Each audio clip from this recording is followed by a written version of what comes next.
He said 50/50ths, so I turned his penthouse into my payback. They tell you the worst kind of betrayal is when the person who should catch you instead kicks the ladder away.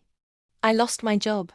I came home raw and quiet, looking for a hand, not a lecture. Instead, he looked up from his laptop, clipped and cool. From now on, bills are 50/50ths. For a moment I stayed collapsed on the couch, tasting humiliation. Then a tiny, very dangerous thing happened. I remembered I knew how to build. I stopped begging for pity and started telling a story. I filmed a single, raw video. No sob story, no entitlement, just the line he'd said, cut together with my face and the unpaid job notices. I posted it to a small channel I'd been keeping. Honest, unpolished, about getting back up after being knocked down. I called it the 50/50ths test. I worked. I poured severance into building a pop-up consultancy, helping laid-off professionals pivot to freelance careers. I pitched evenings, networked at breakfasts, and turned every no into a tighter pitch. Within weeks we had clients, then partners, then press. People loved the blunt honesty of the first video. More flocked, donations, a grant.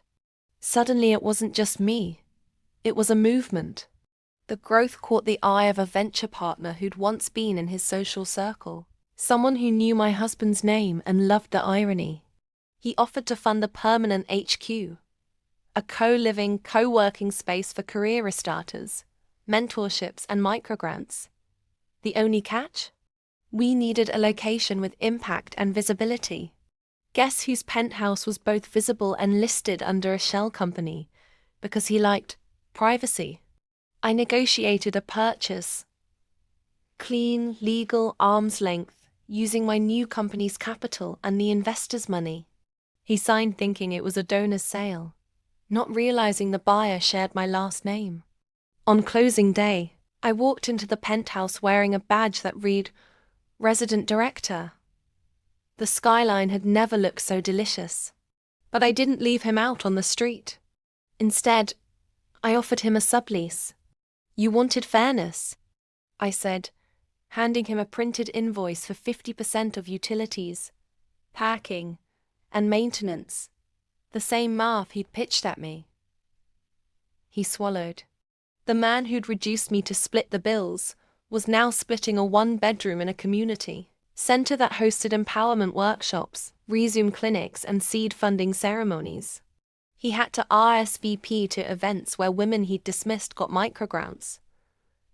He had to wait in communal lines. He had to listen.